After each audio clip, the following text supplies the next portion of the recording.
Olá, boa noite para você. Está começando o Jornal do Empreendedor, terceira edição. Hoje é quinta-feira, já está pertinho do final de semana, hein? Coisa boa. Como é que foi seu dia, tudo bem? Bom, pelos próximos 30 minutos, informação de qualidade para você que é empreendedor e para você que tem o sonho de abrir a sua própria empresa. O jornal já está no ar.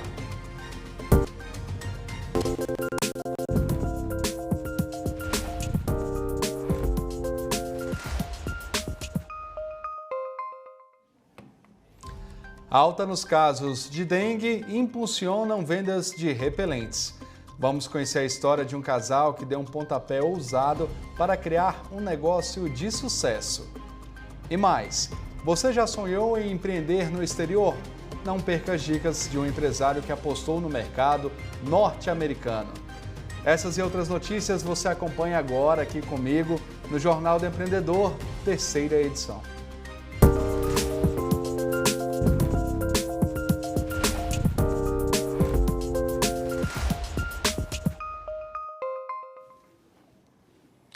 E a gente começa o jornal de hoje falando que o aumento dos casos de dengue em todo o território nacional impactou a procura por repelentes e o comércio já está lidando com a alta demanda. Veja na reportagem do André Lage. Na rotina da Luciana, o que não pode faltar é o uso do repelente. Ela acabou de se curar da dengue, mas sentiu na pele, quer dizer, no corpo todo, as dores causadas pela doença. Desde então, tem investido no produto para se proteger. O que tiver de repelente eu estou usando, principalmente aqueles que têm duração de 10 horas, porque são produtos que te ajudam, né, a evitar o mosquito e a evitar também a dengue, que afinal é uma doença que tá aí e dói, é doído sentir. As farmácias do Distrito Federal estão com as prateleiras cheias de repelentes. Afinal, ele é um dos itens essenciais na prevenção da doença. Essa farmácia, por exemplo, já coloca os produtos no balcão. A ideia é alertar o cliente sobre a importância do uso do produto. E as vendas por aqui dispararam. A gente tenta lembrar eles, mas às vezes não precisa nem a gente lembrar, eles já vê e pega o produto e leva. As vendas de repelentes nas farmácias em Brasília cresceram 60% nos últimos 20 dias. O aumento é reflexo do número de casos de dengue registrados no Distrito Federal. Segundo dados do Ministério da Saúde, o DF é a região do país com o maior índice da doença. São mais de 46 mil casos e 11 mortes.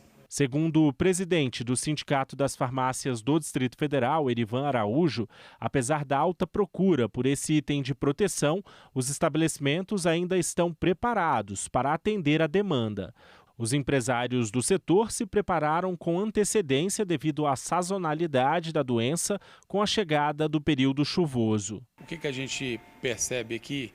As drogarias estão abastecidas porque elas contam com estoque que elas se prepararam para esse período de verão, que é normalmente quando tem um aumento maior na venda de repelente, protetor solar. Então ela já se estocou, prevendo que até março ali estaria uma venda bem substancial. Agora, nos últimos 20 dias, com esse crescimento da demanda, aí a gente realmente está puxando esse estoque que duraria até final de março e está usando para vender ele agora. Está pegando dengue muito, né? Eu já peguei nessas 2 últimas semanas de janeiro. E aí, agora muita gente pegando e eu estou levando para meus netos, primos, sobrinhos. E para mim também, né? Porque a gente pode repetir, né? A dose é muito ruim. Ainda segundo o presidente do Sincofarma, além dos repelentes, os medicamentos que amenizam os sintomas da dengue registraram alta. O que aumenta também nessa época com problema de dengue é a venda de paracetamol e de pirona.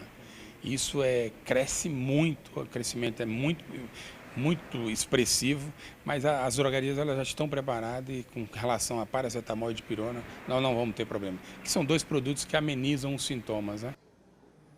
Ótima reportagem do André Lage. Lembrando que na questão da dengue a gente tem que fazer a nossa parte também, não deixar água parada, evitar certas coisas, garrafas aí em período de chuva, tem que ficar atento com relação a isso. Em alguns casos, a tão desejada estabilidade financeira pode vir de uma aposta ousada. Agora a gente vai conhecer a história da Aline e do Rodrigo, que em menos de 10 anos venderam 100 franquias de uma clínica estética. O pontapé inicial para esse sonho foi a venda de um carro. Mas a Aline, que está aqui com a gente agora, vai dar todos os detalhes. Oi, Aline, boa noite para você. Seja bem-vinda ao canal Empreender. Que bom te receber aqui. Aline, vendeu um carro, começou todo esse sonho. Explica para a gente. Boa noite. Boa noite, Márcio. Eu que agradeço. E vender, todo mundo, né, fala, você vendeu realmente um carro? Começou com R$ 5.000, parece algo que não é real, né? Não é verdade. Mas lá atrás, quando a gente não tinha condições, a gente tinha um sonho, né, de empreender, investir no nosso próprio negócio. E a única coisa que a gente tinha era o carro. Então, eu e meu marido sentamos e falamos, vamos arriscar tudo que a gente tem no nosso sonho, porque só vai depender de nós, né? Vai depender do nosso trabalho. E se a gente confia no nosso trabalho, no nosso potencial, a gente vai conseguir. Aline, começou a partir da venda de um carro, R$ 5.000, parece realmente que é impossível, mas não é.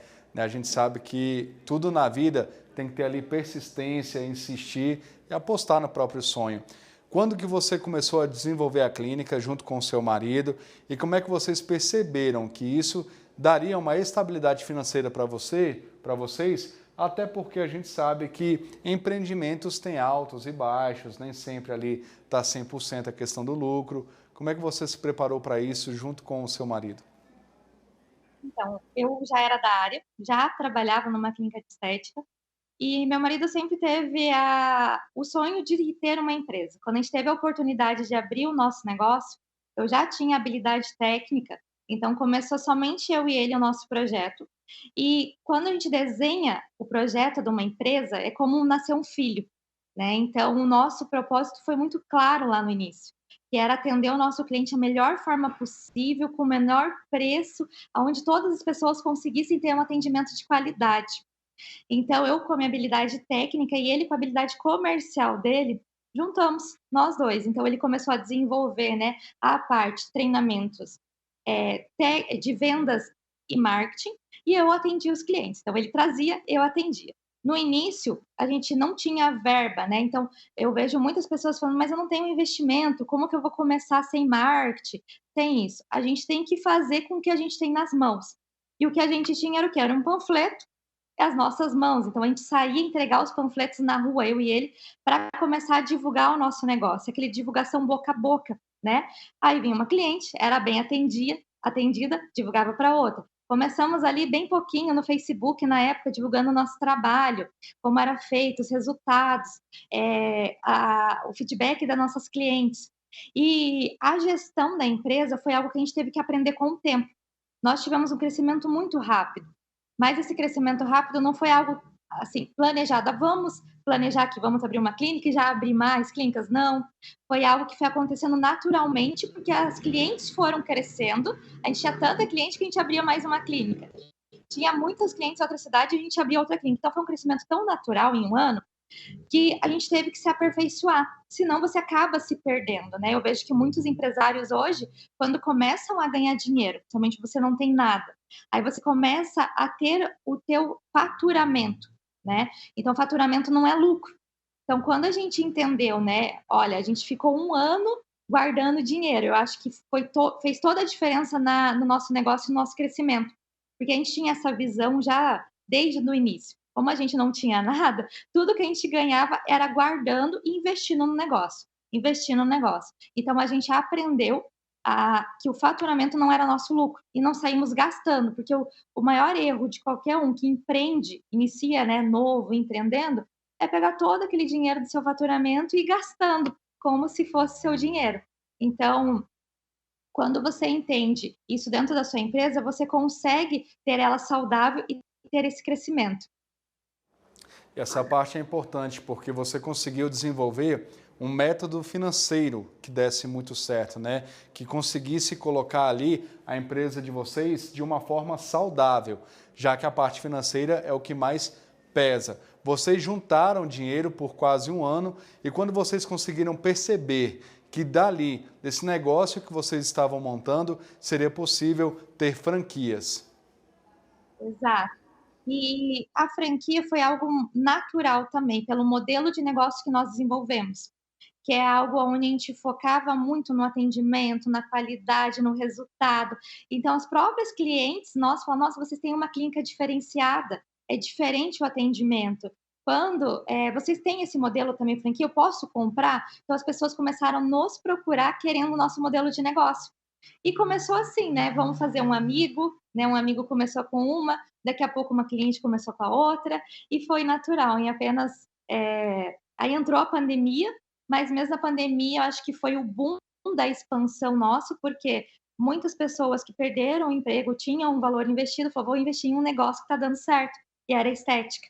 Então, a gente começou com os amigos e com os clientes, né, o nosso modelo, replicando o nosso modelo de negócio, que dava certo, e hoje é todo esse sucesso. Aline, de empreendedora a pessoa que montou franquias junto com o seu esposo, você sabe como é que é o começo, é muito difícil. Então, quando você tem uma pessoa que quer franquear a sua empresa e ela está começando, o que você leva para ela a partir dessa experiência de uma pessoa que talvez nunca empreendeu na vida, mas tem o sonho de ter uma franquia da sua clínica e você percebe isso? Como é que você traz a sua experiência do que você viveu para que essa pessoa também possa ter a oportunidade de crescer e se desenvolver como você fez? Bom, franquia ela é um modelo de negócio já validado que deu certo. E quando você entra numa franquia, não é que a empresa não vai ser sua, a empresa é sua. A vantagem é que você está ganhando 5 anos, 10 anos da sua vida em algo que você não vai precisar testar. Onde eu já testei, eu errei, eu bati a cabeça, eu sei o que dá certo e o que não dá.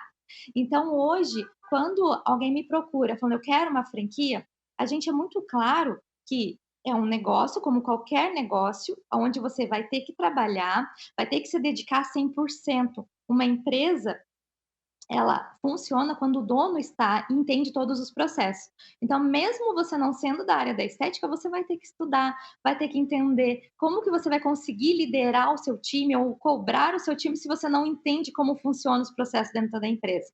Então, não é porque é uma franquia que ela vai funcionar sozinha. Então, todos que vêm nos procurar, a gente passa toda essa orientação, né? É uma empresa, a empresa é sua. A vantagem é que você está ganhando anos da sua vida com o modelo que já funcionava. Você já vai implantar ela sabendo todos os processos e é só ganhar dinheiro. Aline, parabéns pela sua empresa, pela sua história. É isso que você falou, tem que se dedicar, tem que entender também como é que funciona o negócio, não é simplesmente abrir, mas é possível para todo mundo. Boa noite para você, obrigado, viu? Eu agradeço, obrigada.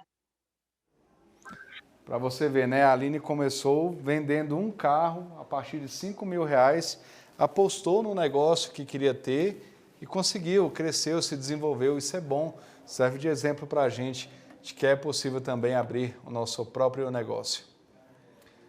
Você já pensou em empreender no exterior? Pois é, no próximo bloco a gente vai conversar com um brasileiro que apostou no mercado imobiliário dos Estados Unidos. A gente volta já.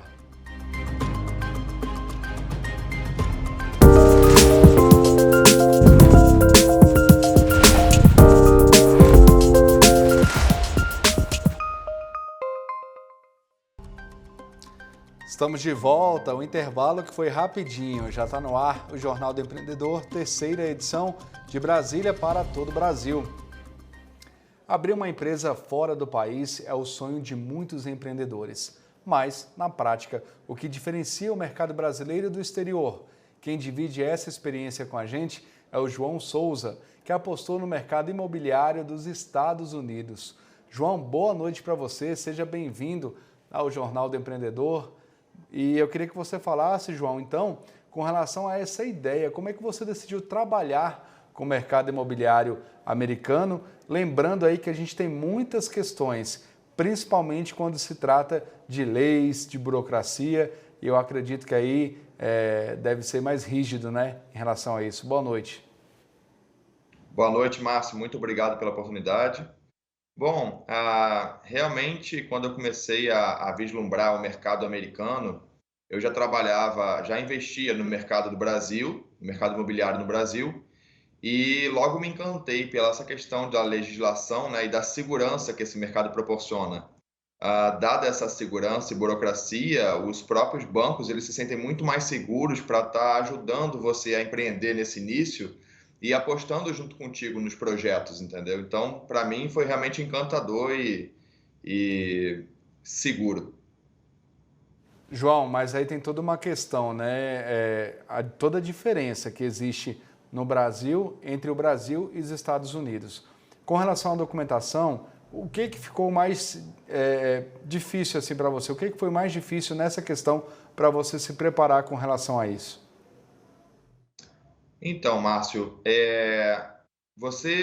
a principal dificuldade quando você começa a trabalhar no mercado aqui fora é realmente a adaptação a todo o cenário de liquidez e como funciona também aqui o mercado americano.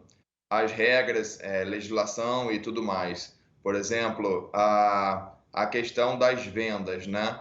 Aqui no mercado americano, a gente tem um déficit imobiliário muito alto, bem diferente do Brasil. Então, é um pouco assustador, te confesso, o fato de ter fila de pessoas para comprar quando um condomínio é lançado. Diferente do Brasil, que o condomínio é lançado e os empreendedores ficam procurando, né? As empreiteiras ficam procurando os compradores, fazendo muita publicidade para conseguir converter realmente e liquidar o condomínio. Já que teve essa diferença grande na questão da liquidez impulsionada pelo déficit imobiliário.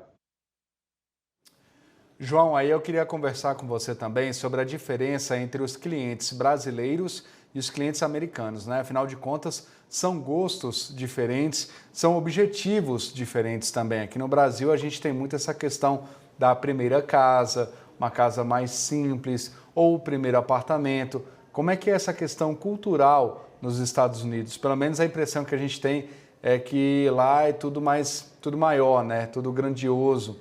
Então, qual que é a diferença do cliente brasileiro para o cliente americano? Você falou em relação a essa questão de tamanho, né?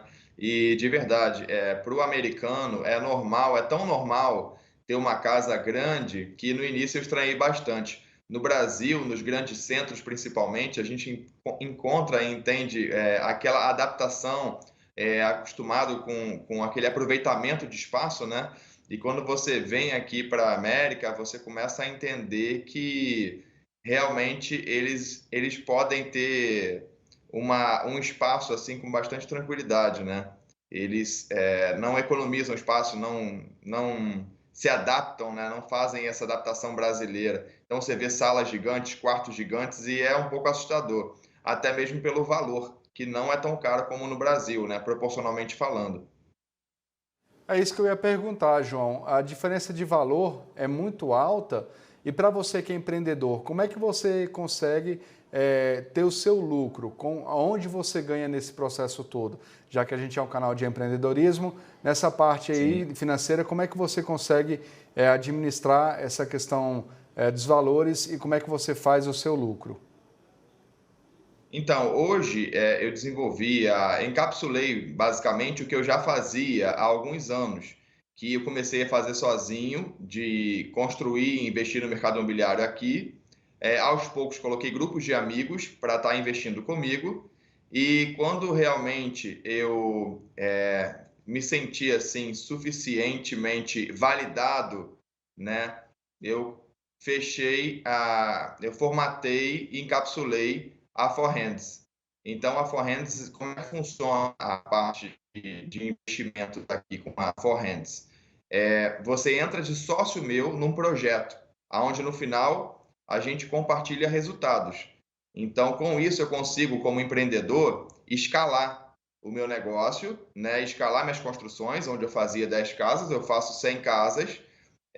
E as pessoas que não têm expertise e conhecimento do mercado, elas podem estar investindo comigo com uma segurança e com quem tem know-how. Então, essa é a vantagem para todos os clientes, sócios, parceiros que entram comigo nos projetos e é uma vantagem para mim a parte de escala. Então, basicamente é um ganha-ganha. João, você trabalha com um tipo específico de imóvel ou você trabalha com todos? Eu quero chegar no seguinte ponto. Você trabalha mais com imóveis de luxo ou imóveis mais baratos para atender um público um pouco maior? Eu comecei investindo em imóveis mais baratos, né? Imóveis de baixa renda.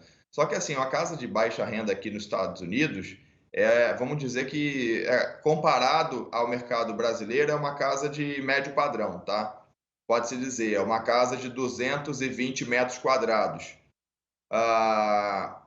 Obviamente, os acabamentos aqui nos Estados Unidos são acabamentos mais clássicos, mais básicos, mas ainda assim é uma casa realmente com um tamanho bem, bem vantajoso. Então, comecei investindo nesse mercado com casas mais básicas, de acordo com o modelo americano, e aos poucos eu fui me envolvendo em projetos um pouco mais estruturados. Por exemplo, alguns meses atrás nós compramos um terreno em Miami e vamos construir um prédio agora de 441 apartamentos, 80 andares. É um prédio de luxo, onde uma cobertura vai custar cerca de 21 milhões de dólares, para você ter uma ideia, né? Então, eu atingi, depois de muita expertise, muito teste, primeiro, numas casas mais simples e mais básicas, eu atingi essa maturidade e essa experiência para poder me envolver em projetos maiores. João, aí nesse quesito, como é que você identifica um bom cliente aí nos Estados Unidos? Porque muita gente quer apostar nesse mercado, quer trabalhar como você trabalha, mas tem que ter um olhar apurado, né? Não é qualquer pessoa, e eu volto a repetir o que a gente conversou no começo, né? Que o cliente americano ele é muito diferente do cliente brasileiro, até pela questão dos objetivos, como, por exemplo, o dado que você acabou de dar, né? Que vocês vão construir agora um prédio grande, vai ter apartamento de 21 milhões de dólares, ou seja, não é qualquer pessoa que vai estar entrando nesse mérito, né? Esse tipo de empreendimento e nesse tipo de venda, né? É importante, Márcio, a gente sempre se colocar com pessoas, ainda mais que a gente trabalha com projetos onde os nossos investidores, eles são sócios no projeto e a gente compartilha resultados, né? Uma vez que eles são sócios no projeto, é importante que a gente tenha todo um background aprovado, né? A gente chama de background check. É uma checagem geral, não só do perfil, como de toda a documentação dos meus sócios investidores, clientes, né? Então, é importante que a gente tenha esse compliance feito muito de forma regular para que não coloque pessoas nesse game que não faça sentido para todo esse movimento e não tenha suas documentações e seu perfil validado. A documentação é uma parte extremamente importante, né? Principalmente quando se trata de investir no exterior. Afinal de contas, aí não é brincadeira e pode ter vários problemas quem não segue essa trilha. João, falando em futuro, você mencionou aí esse empreendimento que você tem, mas eu queria que vocês estão planejando, mas eu queria que você falasse como empresário. Você já chegou no topo, você já está onde você queria estar, ou o que você quer fazer a mais para conseguir crescer? Então, nós estamos no momento agora criando mais maturidade na área de construção de prédios, né? A gente está desenvolvendo, por exemplo, agora alguns projetos até mesmo fora dos Estados Unidos, como um condomínio bem interessante que a gente está fazendo e lá em Bahamas, né? A gente está em fase de projeto ainda não fez o lançamento. Estamos também aprontando para o próximo lançamento em Manhattan, né? Em Nova York. E agora o que a gente almeja e está se organizando para dentro de 3 anos estar participando da Nasdaq, né? Da Bolsa de Valores de Nova York. Então, esse seria o nosso próximo passo, onde a gente consegue captar recurso de forma regular, muito mais barato do que a gente faz hoje de forma a compartilhar resultados, né? Então, como as grandes fazem, elas vão criando essa musculatura e todo esse aprendizado até alcançar a Nasdaq aqui dos Estados Unidos, né? A Bolsa de Nova York. João, muito obrigado pela sua participação aqui no nosso jornal, que você tenha um crescimento ainda mais. E é isso, empreendedor não pode parar. Parabéns, viu? Boa noite para você. Obrigado e boa noite. Bom, já me despeço de você também que está acompanhando a gente aqui no Jornal do Empreendedor. Hoje é quinta-feira, né? Amanhã a gente vai estar de volta. A boa e velha sexta-feira está chegando. E é claro, eu aguardo você a partir das 7h30 da noite aqui no canal Empreender. Boa noite, tudo de bom e até mais.